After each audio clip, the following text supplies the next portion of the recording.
వచ్చానని అతనితో చెప్పాను. చాలండి. నశించిన వారిని వెదికి రక్షించుటకు మనుష్య కుమారుడు వచ్చానని అతనితో చెప్పాను. అయితే భూమి మీద ఏ ప్రాణము నశించుట మన దేవునికి ఇష్టం లేదు. అందుకని ఆయన మన కొరకు భూమి మీదకి వచ్చాను. మార్కు సువార్త చూసుకుందాం.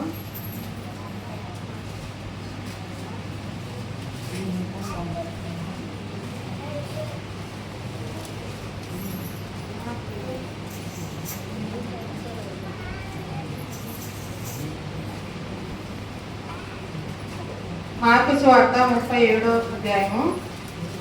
అంతటా యేసు గొప్ప కేక వేసి ప్రాణము విడిచెను. అయితే దేవుడు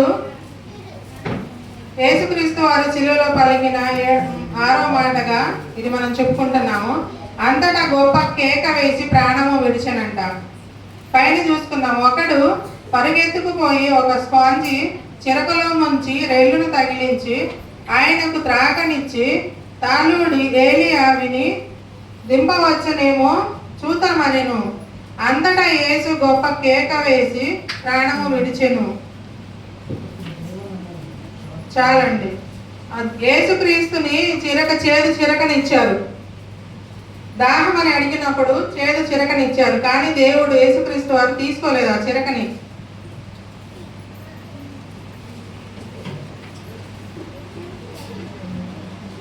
ఎఫెసీయులకు రాసిన పత్రిక 5వ అధ్యాయము 2వ వచనం చూసుకుందాం. 2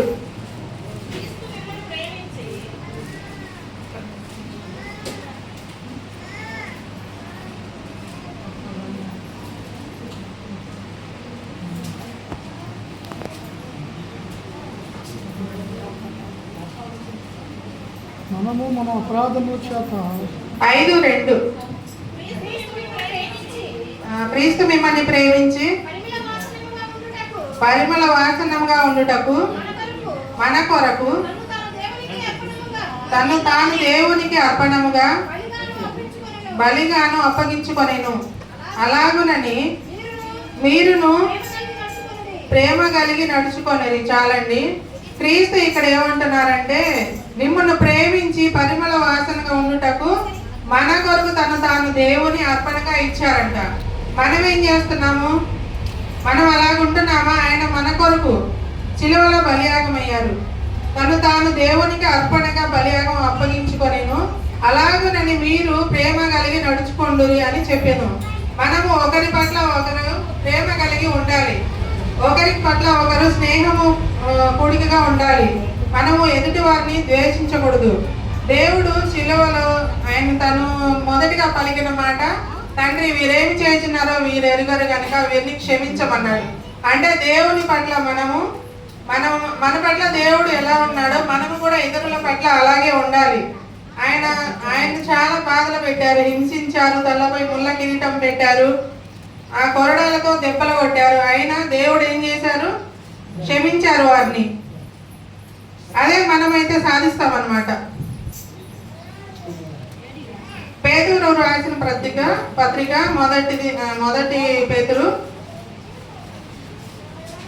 2:22.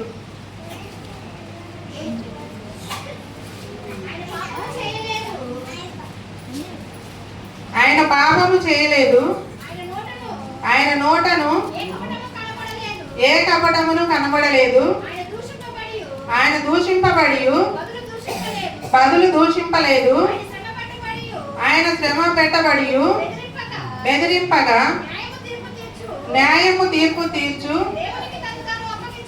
దేవునికి తను తాను అప్పగించుకొనేను. చాలండి. ఆయన పాపము చేయలేదు. చేశారా? మళ్ళీ మానవులుగా మనం చేస్తున్నాం పాపములు. మాటల ద్వారానో చూపు ద్వారానో అపరాధములు చేస్తున్నాము. కానీ మన యేసుక్రీస్తు అయిన దేవుడు పాపములు చేయలేదు. కానీ ఆయన్ని సిలువ వేశారు. 3 మ్రేకుల మధ్య వేలాడదీశారు. అది మన పాపముల కొరకు ఆయన సిలువలో బలియాగమయ్యారు. ఆయన నోట ఏ కపటమును కనబడలేదంట. ఆయన కొట్టిన వారిని కూడా ఆయన తిట్టలేదు. ఆయన హింసించిన వారిని కూడా ఆయన తిరిగి మాట్లాడలేదు. ఏది దూషింపలేదు ఆయన. అంటే ఆయన తిట్టిన వారిని కొట్టిన వారిని కూడా ఆయన తిట్టలేదు. ఆయన శ్రమ పెట్టబడి బెదిరింపగా న్యాయముగా తీర్చు దేవుడు. ఆయన శ్రమ పెట్టినా కానీ ఆయన న్యాయముగా తీర్పునిచ్చాడంట. దేవునికి తను తాను అప్పగించుకొనెను. ఆయన తండ్రి అయిన దేవునికి తన ఆత్మను అప్పగించుకున్నాడంట.